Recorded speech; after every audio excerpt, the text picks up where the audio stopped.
Hello there and welcome. My name is Alexander and you're listening to Another Realization. So what is the illusion of choice? Let us take a look at where it stems from, which is the dialectic of George Hegel. Georg Wilhelm Friedrich Hegel's dialect, which is also known as the Hegelian dialectic, to bring forth an agenda. Hegel's dialectic consists of a particular agenda, a thesis, an antithesis and a synthesis, or as it is commonly described, the thesis being a problem, an antithesis being a reaction to the latter problem, and a synthesis is the solution brought forth for the latter problem. This is a method not uncommonly used by power seekers. How the Nazis got so powerful during the early 20th century was mostly due to one event, for which they used Hegel's dialectic, which was key in attaining the amount of power that they did. It was the Reichstag fire event that was the prelude of the establishment of Nazi Germany. This was an attack on the Reichstag building, home of the German parliament in Berlin. On Monday the 27th of February in 1933, just 4 weeks after Adolf Hitler became the Chancellor of Germany. With the Nazis burning the Reichstag building themselves and blaming the fire on their communist enemies, by using this to make the claim that the communists were plotting against Germany.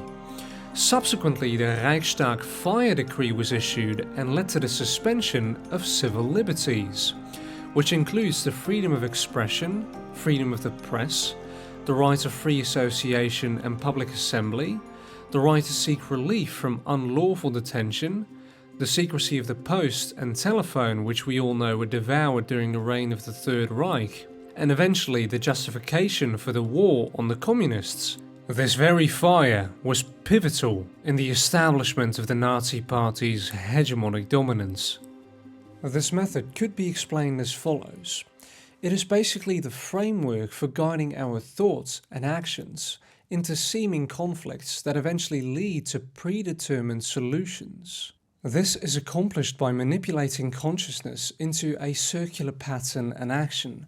So you are out here progressing your agenda, and nobody can see it plainly because everyone is focused on this, which in the latter case is the fire. Everyone's distracted from what you are actually doing, similar to hypnosis, where you are concentrated on one particular thing. And because everyone is focused on it, and people can't make sense of anything in their state of fear, you are generating a mass formation psychosis. The synthetic solution to these seeming conflicts, where everyone's attention is drawn to, can't be introduced unless those being manipulated take a side that will advance the predetermined agenda, which in the Nazis' case was a totalitarian state. Think of it like this: when you are in a position of power and you are looking to bring about a massive change to society, which suits your vested interests, you cannot possibly achieve something like that directly, meaning by forcing an entire society to live according to your newly implemented standard, because people will become defiant, they will rebel against it, often physically if necessary. But what if you can distract people from what you actually want to accomplish by presenting a problem, which often is illusory, and with people in a state of trepidation, which is another word for fear.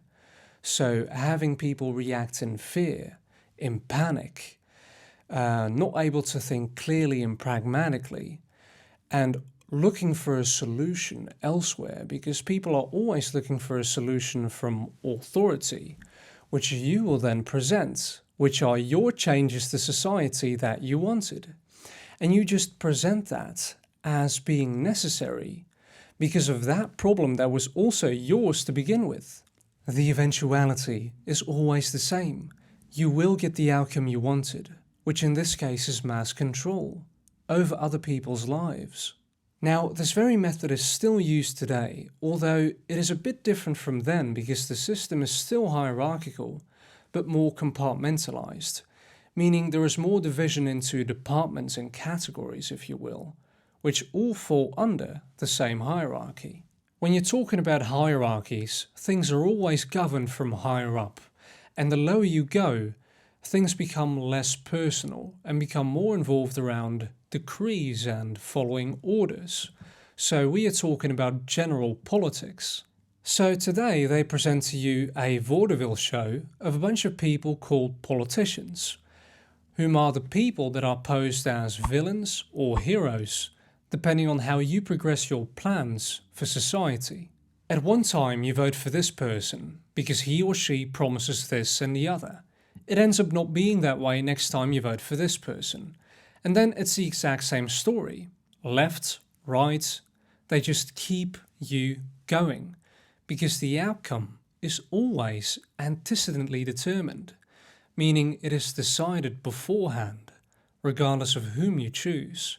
The choice is illusory. Picture yourself trying to feed your children their vegetables when they don't want them. What is the best way to have them eventually eat their vegetables? You give them a choice. So, Johnny, what vegetables do you want for supper this evening?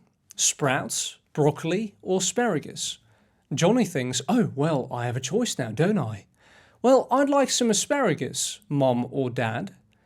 Instead of having to force your children to have their vegetables, you give them the illusion of choice instead, because the outcome is always the same. They're gonna have their vegetables either way. Instead of ruling a society with an iron fist as a plain dictator, where you force people to do the things you want, you give them the illusion of choice instead. Whom do you want as your ruler? The person on the right or the person on the left? People go, oh, well, I have a choice now, don't I? Well, I'll pick the person on the left.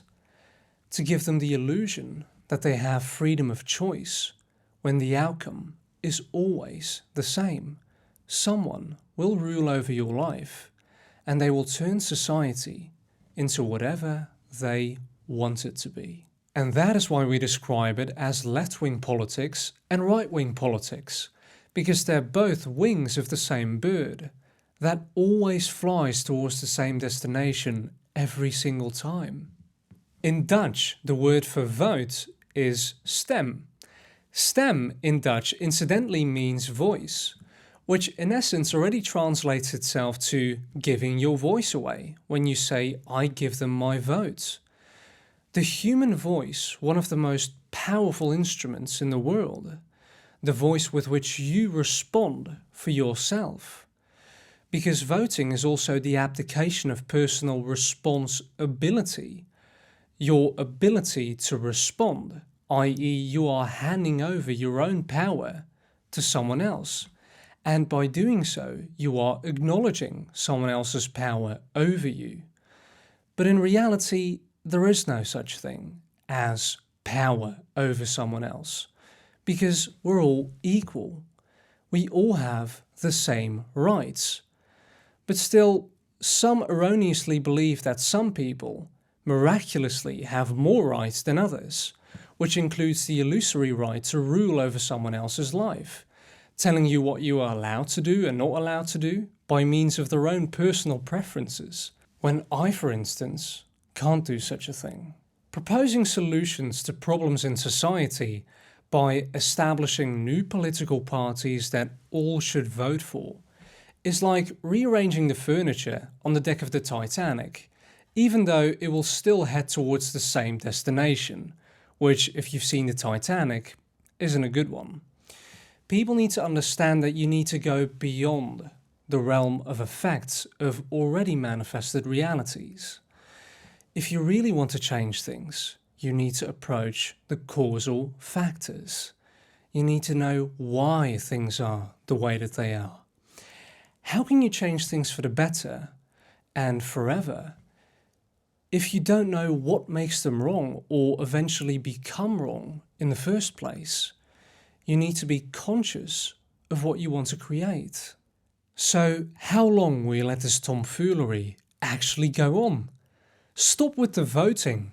Stop looking towards idiots who call themselves authority and attain a bit of self-respect.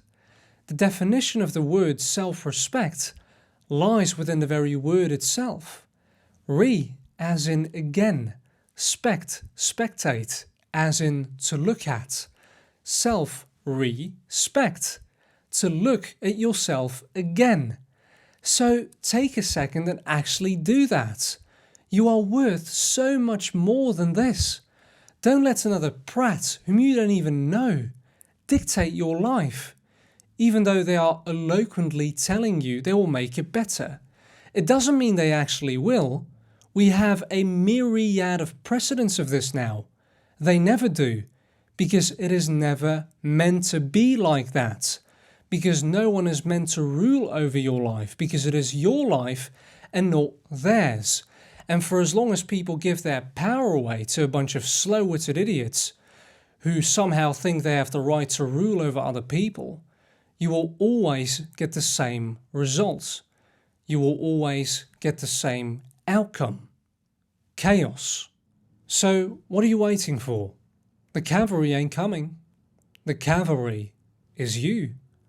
Opening your real eyes and ceasing to comply with that which is destroying society and people as a whole. This is the real choice. Stand up and do something, or stay asleep and let the entire world and further generations suffer from the immense devouring of the economy and property as we know it.